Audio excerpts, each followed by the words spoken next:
E a zona de conforto, no meu ponto de vista, é o lugar mais perigoso de estar. O nome Genk, ele tem um significado.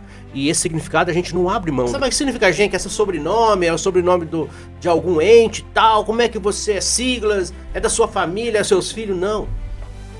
É Jesus está no comando.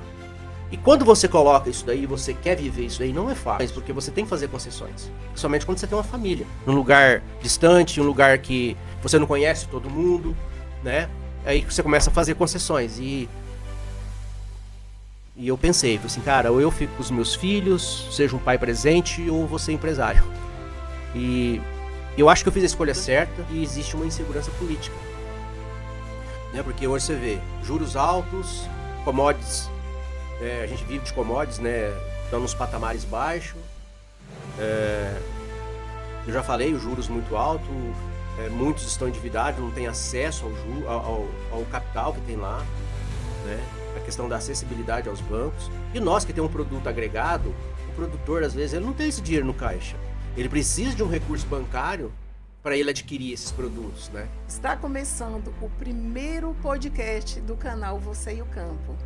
Eu sou a Neudina Souza e convido você a se inscrever no nosso canal e deixar o seu like. Sempre estaremos aqui com novidades na área do agronegócio. Deus guia o homem do campo. Deus guia o homem do campo. Deus guia o homem do campo, hoje e amanhã. O nosso bate-papo de hoje é com Edmar Rodrigues. Ele é CEO da Genk. Edmar, eu te conheço de várias feiras. Me conta um pouco da sua história, como tudo começou, de onde você veio. Bom, Neudina, primeiramente, né, agradecer o convite e dizer que o seu primeiro podcast, também eu estou iniciando nessa vida de poder falar ao nosso público, né? Mas a minha história não se difere de muitas pessoas, né, de muitos empreendedores que chegaram em alguns objetivos traçados, né? Eu vim de uma família humilde, né, financeiramente, mas de pai e mãe de corações assim maravilhosos, que me ensinou vários princípios, né? E isso eu trago arraigado em mim hoje, a questão de valores, né? Que eu emprego tanto na minha vida pessoal quanto na minha vida profissional. Como eu disse, não difiro de muitas pessoas, mas eu sempre quis mudar a minha realidade, né? Eu olhava a realidade dos meus pais e que sempre quis mudar a realidade. Eu quis fazer algo diferente para mim, né? Então eu sempre procurei estudar muito, sempre procurei fazer as coisas corretas e sempre almejando coisas melhores para minha vida. Então eu comecei a trabalhar muito novo na roça, né, na agricultura, né? Eu acho que com 6, 7 anos eu já ia para a roça com meus pais, né? Uma porque minha mãe e meu pai trabalhavam e não tinha como eu ficar em casa sozinho, então eu já tinha que ir para a lavoura, né? Meus pais trabalhavam na plantação de café na época, lá no interior de São Paulo. E é isso, eu vi toda aquela situação e algumas poucas oportunidades que eu tive na vida eu agarrei com unhas e dentes ali para que eu pudesse fazer diferente, para que eu pudesse tentar fazer a minha realidade ser diferente. Então, pelo visto, você também deve ter tido alguma dificuldade para você, na sua juventude. Me conta um pouquinho. As dificuldades foram várias, né? Porque nós estamos falando aí, eu sou de 76, né? Nós estamos falando aí dos anos 80, 90, quando eu comecei a compreender e a vivenciar isso daí. As dificuldades foram gigantes, né? A gente morava na roça, na zona rural, e a cidade mais próxima que tinha, é uma cidade bem pequena, era 7 quilômetros, as estradas horríveis ali, né? Para estudar era um sacrilégio, né? Muita dificuldade. Mas eu acho que as dificuldades faz a gente crescer, né? Hoje a gente vê tanta facilidade, né? Eu posso falar aí dos meus filhos aí que, né, tem tanta facilidade, mora na cidade, vai para a escola de carro. Naquela época não, né? Então as dificuldades começou a bater na porta ali. Mas, como eu te disse, as dificuldades me fez deslumbrar um cenário diferente para a minha vida. Então, como eu sempre falo, com a dificuldade faz com que a gente cresça, não é isso? Eu também, o que você passou é praticamente o que eu passei também. Então, nós dessa nossa faixa etária, nós passamos por determinados processos na vida que outras pessoas hoje não passam, não é isso? São processos diferentes, né? Hoje você tem uma tecnologia, hoje você vê o pessoal aí, né? O pessoal chama de geração Z, né? Mas nós também, né? Somos uma geração que ela tá terminando, né?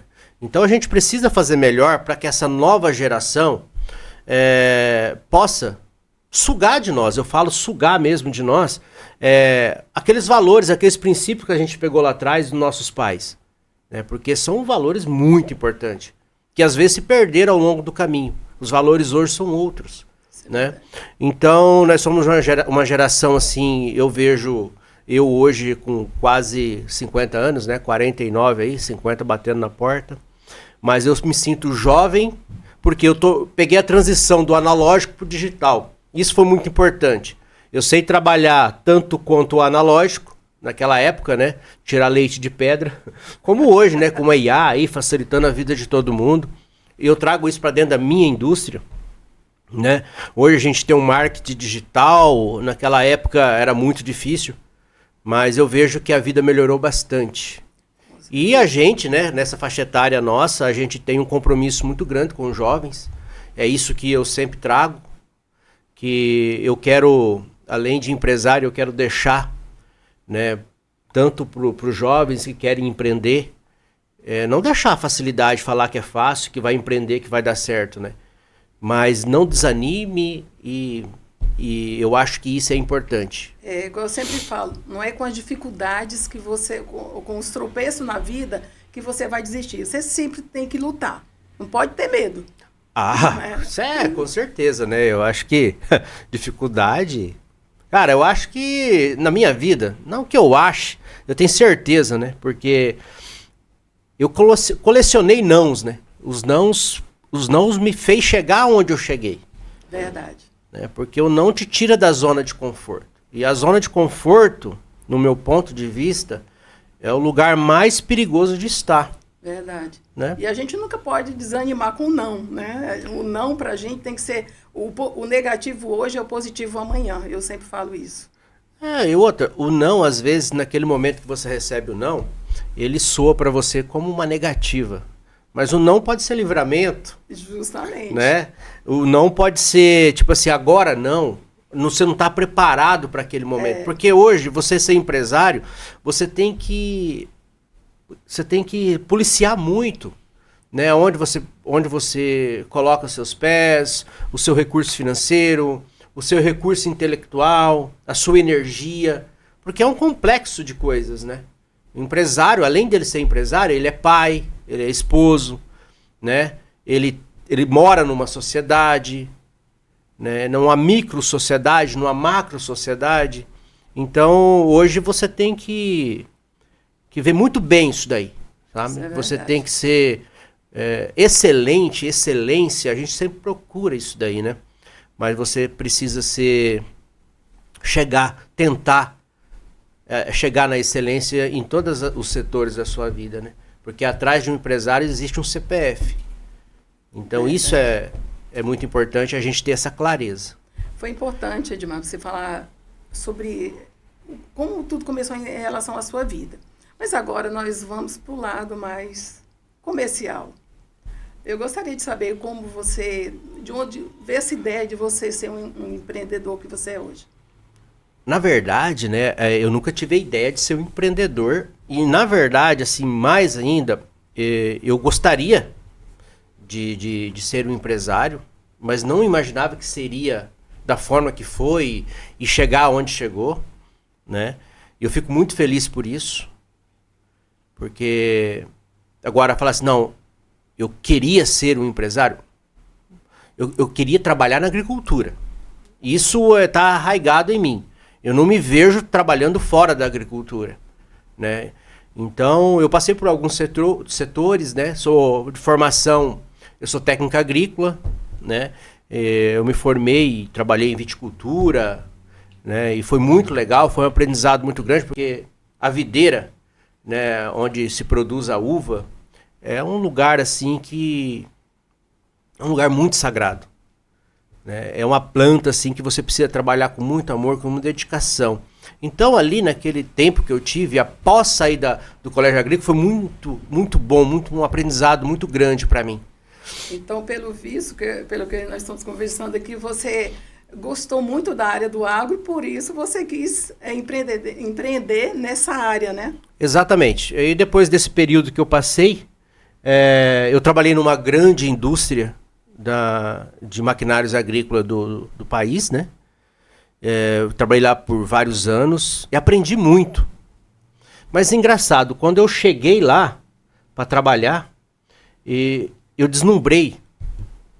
Mas não foi, sabe aquele deslumbramento de não é inveja. E falar assim, cara, se fulano conseguiu, com todas as dificuldades que ele teve, que eu conhecia a história antes, por que eu não posso conseguir?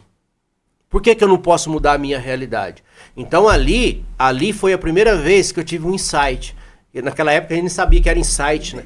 O insight surgiu uma palavrinha mágica, insight e tal. Cara, eu tive uma ideia, né? Eu falei assim, pô, eu acho que vai partir daí. Mas aí daquele momento eu comecei a me preparar. Lógico, eu era solteiro na época. Aí veio vários outros desafios da vida, né? Desafio. Mas quando você foi começar, você enfrentou alguma dificuldade para você entrar nessa área realmente de empresário na área do agro? A dificuldade foi gigante, né? Primeira dificuldade é sem dinheiro, né? Como é que você começa algo sem recurso? Mas aí eu aprendi, comece e vai trabalhando. Eu tive minha trajetória nessa empresa que eu te falei, mas eu trabalhei vários anos, mas depois eu saí. E eu vim para uma cidade, que agora nós estamos aqui agora, né? Luiz Eduardo Magalhães, que eu tenho um carinho assim imenso, uma gratidão gigantesca, né? Porque foi uma cidade, não digo que me acolheu, né? Mas que eu pude viver esses 16 anos que eu estou aqui, eu pude ver tanto eu crescendo como a cidade também desenvolvendo. Então a gente cresceu junto, né? Então eu vi aqui uma fronteira agrícola, né, 16 anos atrás, em plena expansão, né?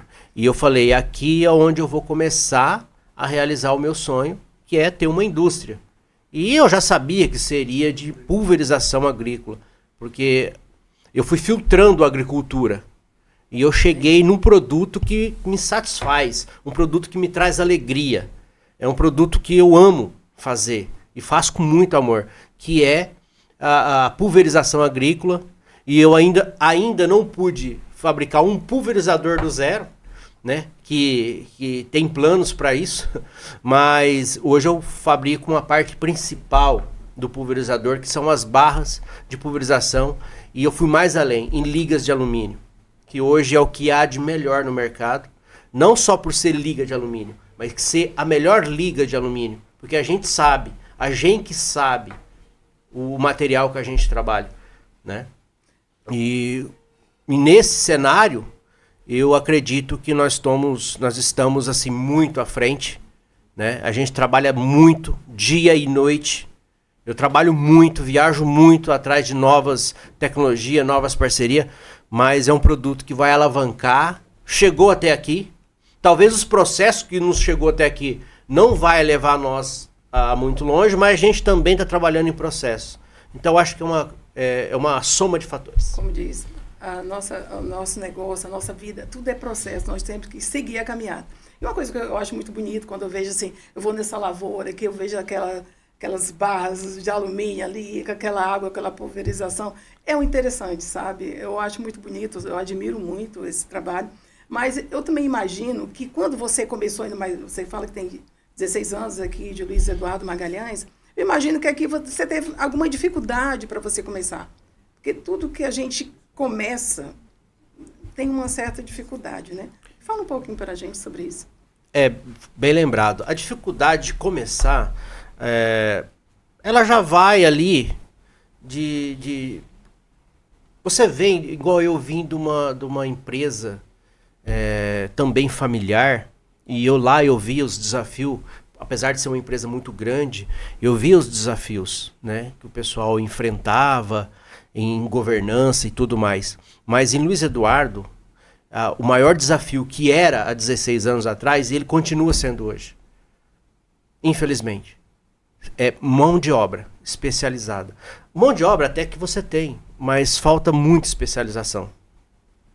E a indústria, igual a minha, ela não pode ter recorrência, ela não pode ter pessoas entrando e saindo dentro da sua empresa. Então você tem que construir um time. E construir esse time, tanto há 16 anos atrás como agora, é a mesma dificuldade. Né? Nós começamos em 2016, né? Nós começamos em 2015, 2016, ele foi quando eu comecei já a projetar os primeiros ali, era eu e mais 3 pessoas. Hoje a gente já bate na porta dos 50 colaboradores, né? Então isso não foi fácil, mas a rotatividade de colaboradores não é bom para a indústria. Então a gente sempre quer manter um time unido e como que digo, a gente não mede esforços para que isso aconteça. Obviamente que tem colaboradores que não encaixou na metodologia de trabalho da gente, porque a gente tem uma metodologia muito enraigada. Né? O nome Genk não é um nome simples, não é uma somada de letras. O nome Genk, ele tem um significado. E esse significado a gente não abre mão dele, de forma alguma. Né? E quando você fala assim, pô, mas o que significa Genk, né? Vou dar um spoiler aqui. Genk, Jesus está no comando, né? Muitas pessoas falam, mas o que significa Genk? É seu sobrenome? É o sobrenome de algum ente tal? Como é que você é? Siglas? É da sua família? É seus filhos? Não. Tá? Jesus está no comando. E quando você coloca isso daí, você quer viver isso daí, não é fácil. Não é fácil, porque não que seja um peso, mas é uma bandeira muito forte. Tá? Então, para você montar um time com essa liderança, com essa metodologia de trabalho, com essa cultura enraigada, não é fácil em qualquer lugar do planeta.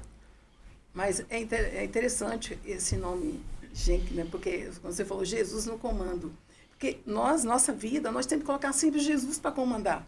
Exato. E você fez bem em começar a sua empresa colocando Jesus no comando.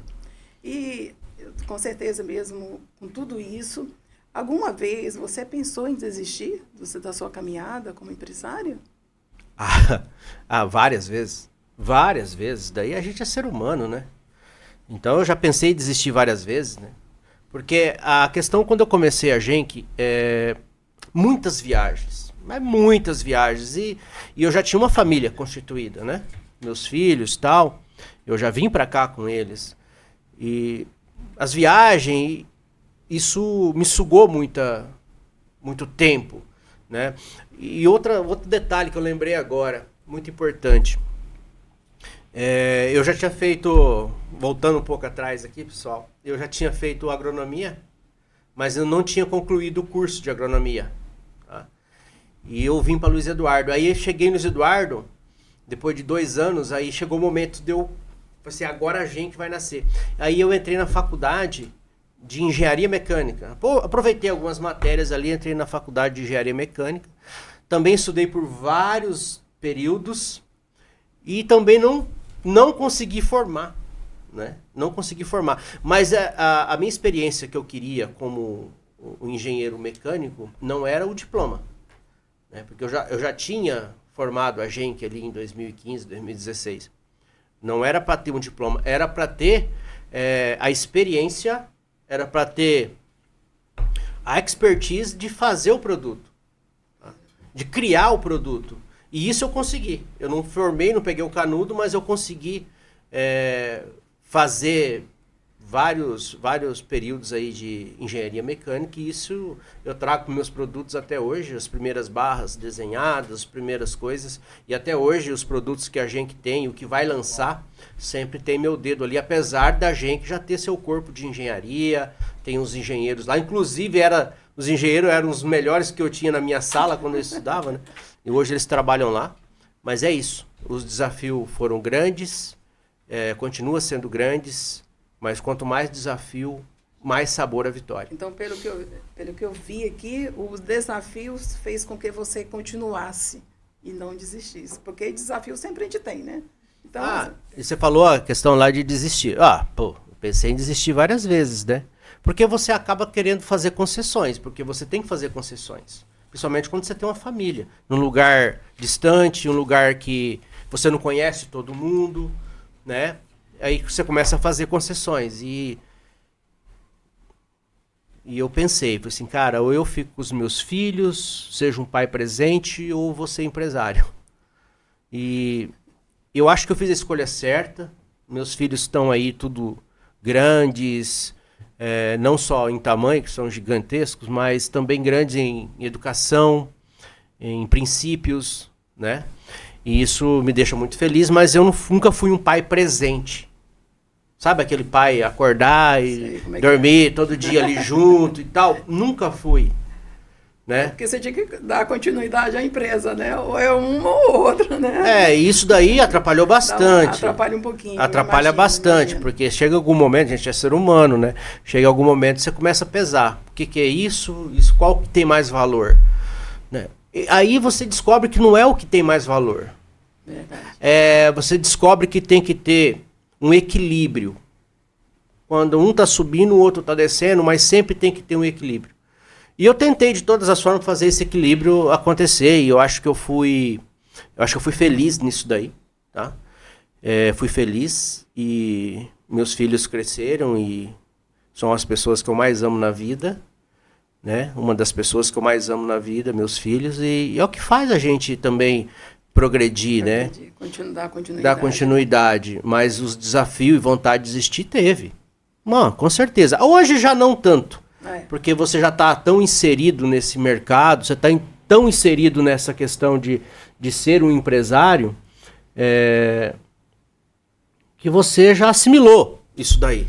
Hoje a certeza que eu tenho é que eu escolhi o caminho certo, fiz o que eu quis fazer, passei por todas as dores que eu tinha que passar, que ninguém poderia passar por mim. E ainda tem muitas outras que virão, né?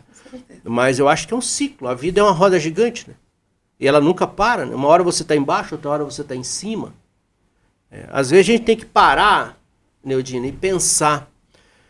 Como a roda não para de girar, a vida sua não para de girar, você vê, criando maturidade, e vê que uma hora você está em cima, outra hora você está embaixo. Como você vai preparar quando você está embaixo para que você suba? Porque existe um preparo também para você subir. Com certeza. Né?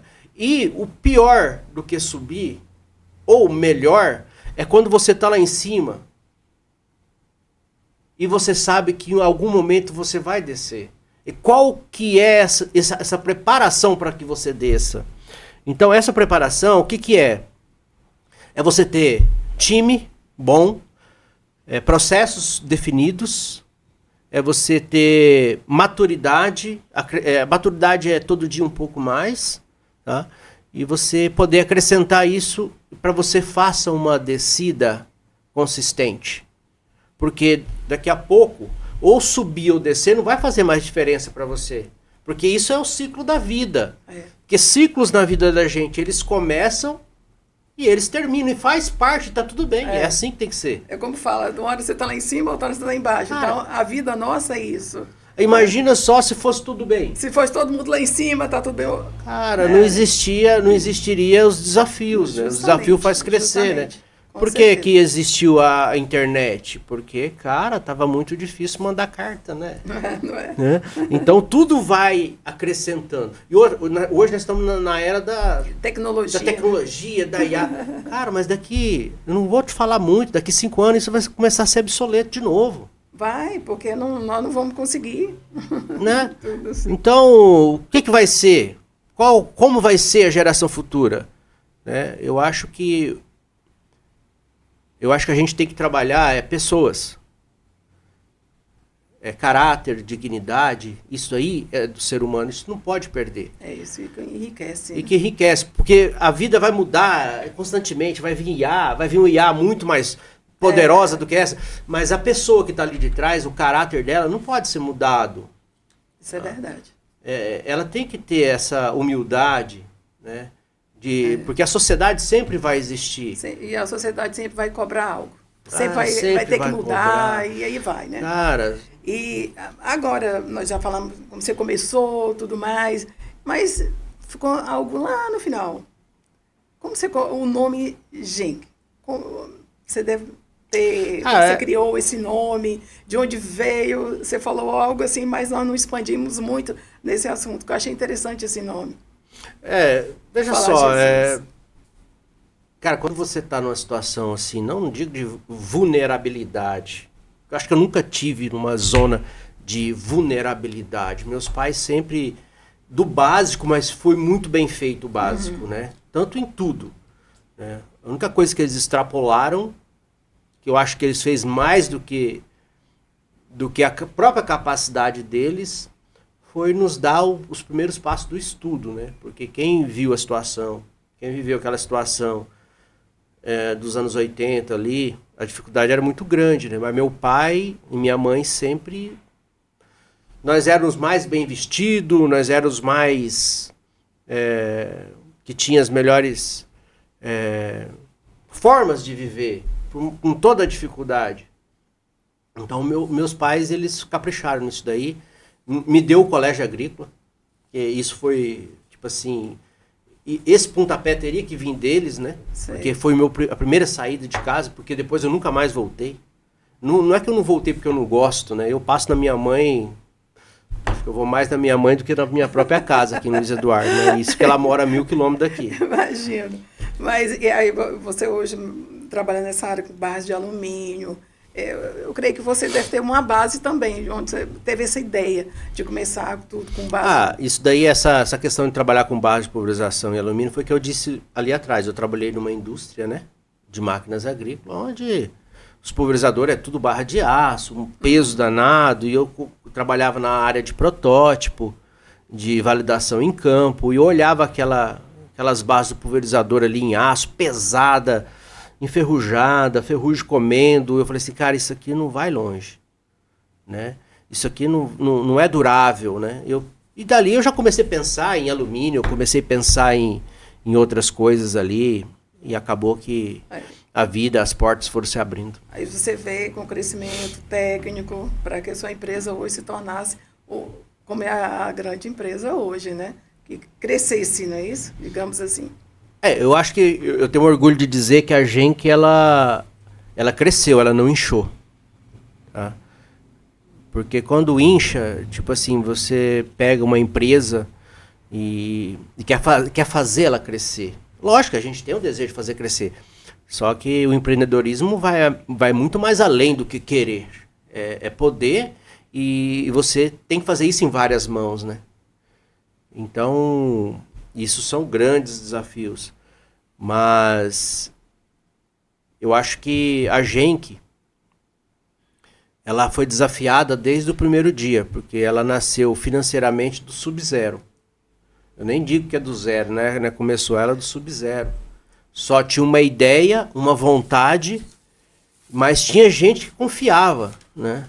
Eu tenho uma história muito legal aqui em Luiz Eduardo Magalhães. Minha primeira barra de pulverizador em ligas de alumínio, eu vendi para um cliente.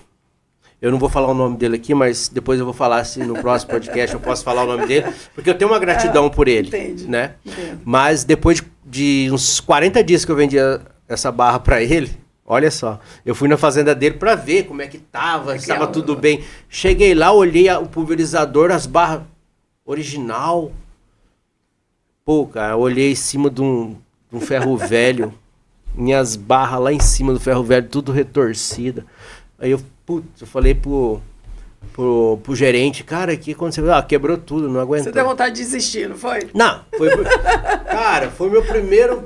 eu falei assim, cara, que eu vou fazer agora? Aí deu certo que o cliente chegou e falou assim, Admar, não deu certo, tudo bem. Eu disse, não, eu vou te reembolsar. Eu falei assim, Admar, não precisa me reembolsar. Foi uma aposta que nós fizemos e não deu certo. Aí eu falei assim, mas se eu fizer outra e trazer aqui depois para você... Porque a gente não pode desistir, né? Ele falou assim, não, mas pra mim tá tudo bem e tal, mas vê lá e tal. Aí isso daí deu vontade de desistir ali, mas foi questão de 2 minutos. 2 minutos, aí você deu continuidade. Aí eu peguei tudo, pedi pra ele... Sentiu... Isso. Eu pedi pra ele se eu podia pegar tudo aquilo lá e trazer pra Luiz Eduardo pra oficina, que era uma oficina pequena na época, né?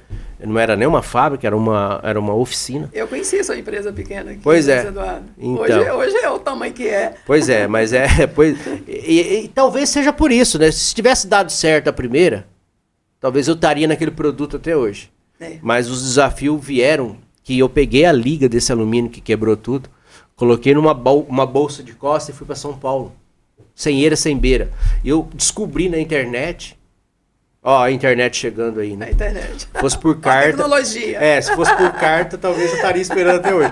Mas aí eu fui para São Paulo e descobri uma empresa na época chamava Arconic. E ela vendia ligas de alumínio. E eu fui para essa Arconic lá e eu tinha uma prima lá que tem um Uber. Tinha um Uber. E eu meio sem dinheiro e tal, contratei ela lá e ficou 2 dias comigo. Demoramos 2 dias para poder entrar, porque eu não tinha convite. Eu cheguei lá, achei que era uma empresa pequena, mas era uma empresa gigante. Esse portão você não via para dentro. E eu tava esperando alguém chegar, que abrisse o portão que eu pudesse entrar. Entendi. Mas aconteceu isso só no 2º dia. Aí eu entrei para dentro. Esse eu acho que eu posso falar, que é um grande amigo meu, o Kodama, né? Que nessa época era Arconic, que hoje já é Hydro.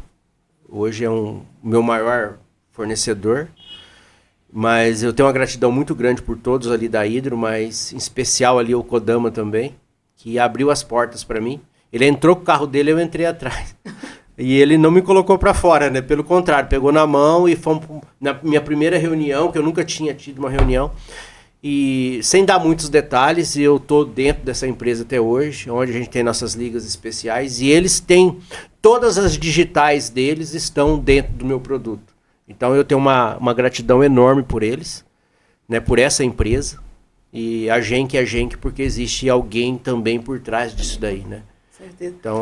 Então, pelo visto, você passou também por esse período de dificuldade, né? Que eu acho que, pelo que você falou, o período mais difícil para a sua empresa foi essa época, né? Esse início, né? Foi essa virada de chave, porque naquele momento que eu fui lá e vi o meu produto, que eu tinha tanta certeza que daria certo em cima de um ferro velho numa fazenda, aquilo o chão se abre, né? Dá um desânimo, né? Dá um desânimo, mas eu pensei, né?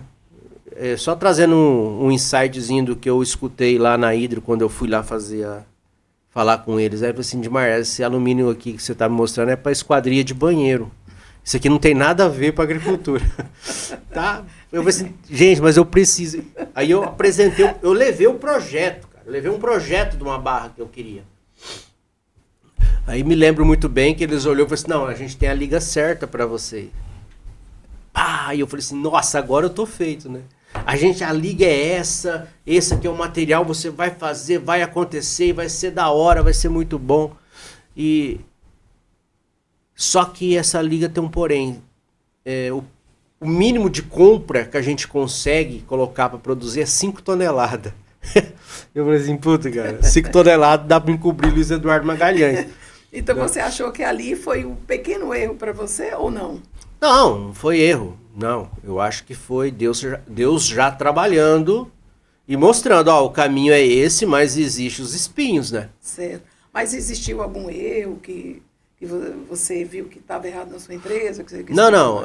O erro foi não conhecer ligas de alumínio. Entendi. Né? Isso aconteceu em 2015, esse episódio, né? De não conhecer a liga de alumínio. Essa minha ida para São Paulo, entrar dentro da Arconic, que hoje é a Hydro, e ter o feedback deles como engenheiro, e falar assim, não, essa liga não serve só para esquadria de banheiro, mas essa liga aqui é para você? Aí, cara, aí foi a virada de chave. Só que aí eles me deram o bolo, só que ó, que eu tava esperando a cereja, eles falaram assim, só que a gente pode só vender 5 toneladas. 5 toneladas, cara, era gigantesco. Eu não tinha dinheiro para pagar o Uber da minha prima. Né? Eu tava lá porque ela foi caridosa, eu não tinha dinheiro para pagar o Uber. Aí ele falou assim, mas então, porque precisa de extrusar, é um material de extrusão e tal, 5 toneladas. Eu falei assim, cara, eu preciso de 500 quilos, talvez nem isso. Eu falei, mas não tem jeito, porque numa reunião sempre tem aqueles que já, que não, tipo assim, né, não tira, tem, você tira de lá, mas de novo, volto. O Kodama falou assim, não, a gente vai dar um jeito. Cara, e eles me mandou o material, e resumindo, é um material, uma liga que eu uso até hoje, tá? Ali começamos com 500 quilos, hoje a gente já está perto das 100 toneladas ano de ligas de alumínio, né? E a gente vem melhorando e eles vêm também melhorando o processo para nós. Agora a gente está com outros desafios que eles estão trabalhando junto conosco nessa questão da liga de alumínio. Então hoje eu estudei muito depois disso, ligas de alumínio, né? Eu já estava na faculdade de engenharia mecânica, eu estudei muito sobre liga de alumínio. E aprendi bastante. E hoje eu posso dizer que não sou um mestre, mas eu conheço muito de alumínio, bastante. E tenho hoje o meu gerente, né, que trabalha comigo, minha pessoa ali de confiança ali, está fazendo, inclusive, ele é engenheiro mecânico, e hoje está fazendo doutorado em ligas de alumínio e materiais, né? Então, eu vejo que ele está fazendo para a vida dele, obviamente, mas também é porque ele gosta do ambiente que ele trabalha e está fazendo aquilo para crescer também dentro da empresa, porque ele tem essa oportunidade. Eu sempre falo que às vezes um erro lá no passado faz a gente crescer. Né? É errando que a gente aprende. A gente nunca vai aprender, nunca vai saber se deu certo se a gente não errou. Isso daí, a melhor forma de você acertar é errando muito. Com certeza. Uma porque ninguém acerta o tempo todo. Tá? Nada é 100%, né? Nada é 100%. E quando você erra bastante, você tem a chance de crescer. Com certeza. É que nem aquela diferença do sonhador e... Porque tem a diferença, né? Do sonhador e do... Não é, eu falo que eu sou sonhador, mas existe também o empresário, que ele é aquele empresário de processos assim muito descritos, fechado, né? A diferença minha para esse tipo de empresário, que muita gente fala que é engessado, que é isso aqui, o cara talvez já chegou no patamar que ele se dá o luxo de fazer isso. Eu não, né? Enquanto ele estava em processos, eu já estava sonhando com a Genk lá na frente. Pra você ter ideia, eu sonho a Genk hoje, eu tenho quase 50, né?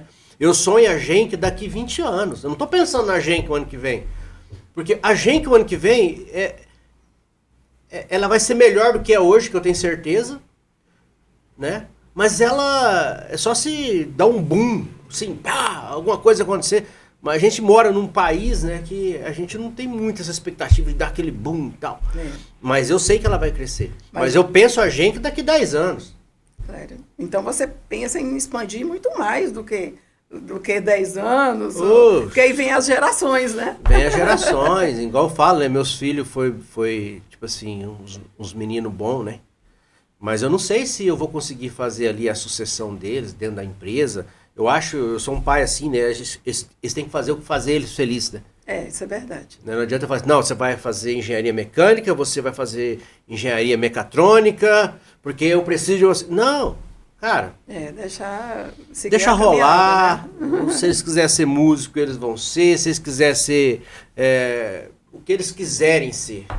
Né? Isso é verdade. Pode ser que a Genk, logicamente, vai dar um apoio para eles, tudo isso daí, porque eles são meus filhos. E eu tenho muito orgulho disso. Mas eles não precisam estar lá inseridos lá dentro, porque aquele sonho ali da Genk é meu. É só meu. Entendi. Eu sonhei a Genk, não foi...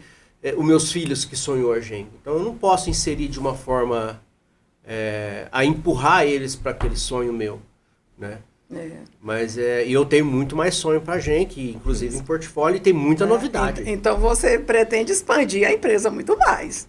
Não, com certeza, a empresa está em expansão, a gente está com um pouco o pé no freio agora por a questão econômica, jurídica, política do nosso país, né? Porque existe uma insegurança jurídica e existe uma insegurança política, né? Porque hoje você vê juros altos, commodities, né? A gente vive de commodities, né? Estão nos patamares baixos.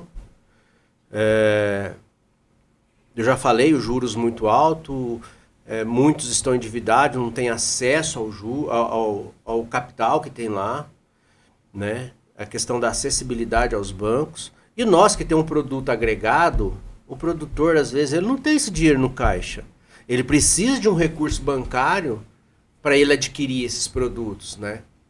Então, fica um pouco travado. A gente veio de uma AgriShow agora com vários desafios. Eu participo da AgriShow desde 1998 e o que eu vi esse ano, volto a dizer, né, com a experiência que eu já tenho, não de desanimar, principalmente quem vai começar agora, mas foi assustador. Mas a gente sabe que é um cenário, que é a roda gigante que a gente falou ali atrás. É o que eu estou te falando. Né? Daqui a pouco muda tudo. E a gente não tem que ficar esperando muita coisa de ninguém. A gente tem que fazer. Como nós falamos lá atrás, a gente não pode desanimar no primeiro obstáculo ou o segundo obstáculo que aparece na nossa vida. E a vida da gente como comerciante é assim. Uma hora está lá em cima, outra hora está no meio, outra hora está embaixo, e outra hora a gente sobe. Exato. Então a gente não pode desanimar. A gente tem que estar preparado para essas fases. Tem que estar preparado para essas fases, justamente porque a gente nunca sabe. A gente vê aquela empresa grande, mas ninguém sabe o que ela passou lá atrás. Né? Ela não sabe quantos degraus ela teve que subir para chegar onde está. Como você, como empresário, você sabe quantos degraus você teve que subir. Mas isso daí é como diz, né? As pessoas gostam de ver o espetáculo. Mas os bastidores. Os bastidores são doloridos, né? Isso a gente sabe, é todo dia. Boleto para pagar e os boletos eles não esperam, né? E é uma corrente, né? A gente sabe, a gente compra, o outro vende, essa engrenagem, né? Justamente. E nessa engrenagem, alguém estourou o elo, ela já não gira mais. Então, tudo isso daí gera muito medo. Um empresário hoje, né? Mas nós somos um cenário assim, mas nós não podemos desanimar, o país não pode parar. Não para. Nós temos que dar continuidade. Caindo, levantando, mas temos que dar continuidade para a coisa acontecer, para o Brasil também, né? Crescer, continuar crescendo. E outra, né? Nós somos num país, não só país, porque hoje nós falamos em commodities, né? Uhum. Nós fala hoje em commodities. Nós estamos num país assim que precisa, né, de se alavancar, um país que precisa voltar a crescer, né, e a gente retomar a nossa confiança. Mas eu vejo que a gente está nesse processo. E isso é importante para mim, para minha equipe e para todos os nossos clientes e fornecedores. Vai. Edmar, fala um pouco dos produtos da sua empresa, da Genk. Tipo assim, é um motivo de orgulho, né, falar do nosso produto. Por quê? Nós temos hoje, né, o orgulho de dizer que nós temos a maior barra do planeta, né? Nós éramos detentor da maior barra do mundo, que estava aqui no Brasil, Luiz Eduardo Magalhães, com 60 metros. Mas hoje nós temos uma maior barra do planeta que chega a 70 metros em liga de alumínio. E não só isso, né, esse motivo de orgulho de nós fabricarmos a maior barra do planeta, como dentro do nosso portfólio, nós temos também vários lançamentos, né, de barra de pulverizadores. Né? Acabamos de lançar agora na AgriShow a nossa família de barra Strong Wings para a cultura da cana de açúcar, que precisa de maior resistência, precisa de maior foco, né, para essa aplicação que é mais robusta, a gente entende disso. Tá? E também lançamos agora o nosso pulverizador pecuário, também estamos atingindo a pecuária brasileira. Novidade boa, né? Novidade boa, é um produto assim premium para pecuária. E é isso, maior barra do planeta, lançamentos das Strong Wings, que já é já é enraizada, né, na questão dos grãos, da agricultura normal e também agora na cana-de-açúcar. Estamos muito felizes com o nosso portfólio e vem novidades por aí para 2027. Então, e aí o Agro, nós, fazendo parte do podcast Você e o Campo, ficamos felizes com tudo isso, né? Com essas novidades da sua empresa que vem trazendo aqui, não só para a cidade de Luiz Eduardo, como para todo o Brasil, né? E me fala uma coisa, você quer deixar algum legado? Que legado você deixa para a pessoa que está começando? Que incentivo você quer deixar aqui para finalizar o nosso podcast de hoje? É muito interessante o legado que eu quero deixar. Eu quero deixar para as pessoas, principalmente para aquele que está iniciando o empreendedorismo, que os não fazem parte. E você vai errar muitas vezes, mas não desanimar, tá? Porque uma que ninguém acerta sempre e uma que você errar, você tem muito mais chance de acertar lá na frente. E é isso. Muito obrigado. E eu tenho uma frase também que é inovação para você ir mais longe, que é a frase da Genk, e isso é importante para nós. Um abraço a todos. Obrigada, Edmar, pela sua participação e eu espero contar com você mais vezes aqui no nosso podcast, Você e o Campo, que nós sempre, como eu falo, nós sempre queremos trazer novidades na área do agro. E também, finalizando aqui, eu sempre tenho uma frase que eu acho interessante. Nessa vida, qualquer negócio você tem que ter fé, coragem e ação. Aí você chega lá. A Genk nasceu com um propósito claro: desenvolver as melhores barras de pulverizadores em alumínio que entregam eficiência, tecnologia e resultado real para o campo, entendendo as necessidades de quem vive o agronegócio no dia a dia. Com estrutura própria e processos organizados, a Genk atua no desenvolvimento e na fabricação de soluções completas para pulverização, garantindo desempenho, precisão e confiabilidade.